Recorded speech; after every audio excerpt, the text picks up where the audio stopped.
So, what inspired you to pursue a career in chromatography and what challenges did you face along the way?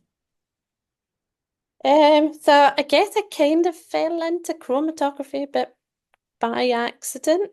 But I started off doing an undergraduate in forensic chemistry, um, at Strathclyde Uni, and it was an absolutely brilliant course. And by the end, I knew I wanted to do a PhD in something analytical.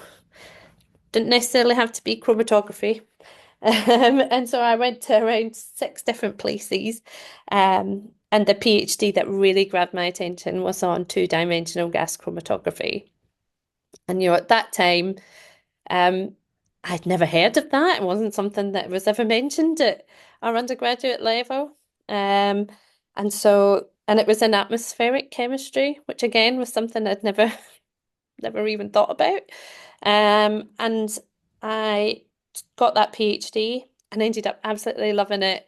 The sort of practical, hands-on, I built my own 2D modulator. That was the first thing I did. And I got to take my instrument to Valencia and Ireland, and since then, many, many places around the world to do atmospheric measurements.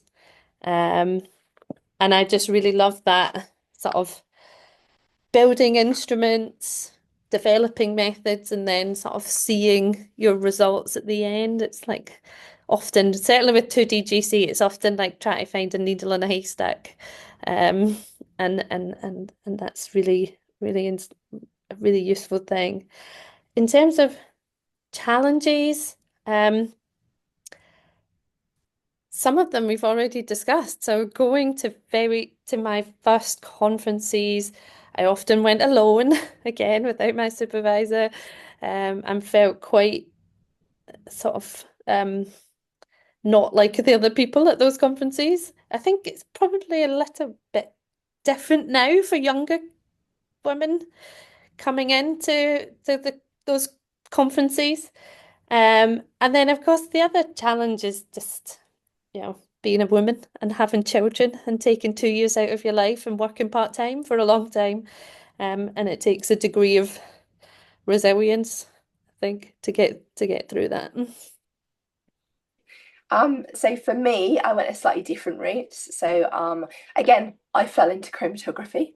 But when my PhD funding for doing organic synthesis fell through, then I ended up doing a master's in analytical chemistry. And I was the only person in my course to get my project outside in industry. So at the end of that 6 month project, I was very fortunate to have two job offers and PhD offers. So I just said, but one of those job offers was actually to start an applications laboratory working in a company which sold chromatography or gas chromatography instrumentation mainly. So at the age of 23, that was an amazing opportunity to start a lab. And I think at that point, I wasn't quite aware of how quite male dominated a field it was. So I feel like you very much have to prove yourself.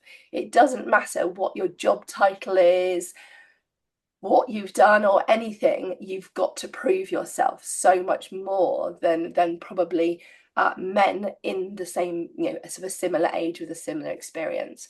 And I think that's what kind of like really got to me very, very quickly. So in terms of other challenges as well, so I started my own business, so it'd be 20 years ago this summer. So again, I had so many people going, there's not enough work for you. There's no, kind of like, what's the point of doing that? Oh yeah, you can come and work for me when it doesn't work out for you and that side of things.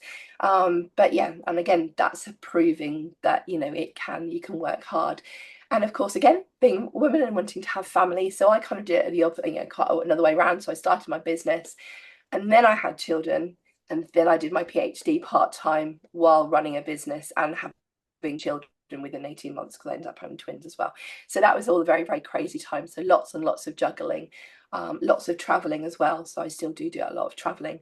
So those are kind of the challenges for me. So to a little bit different, I think, but that was, because I'm in the industry, maybe.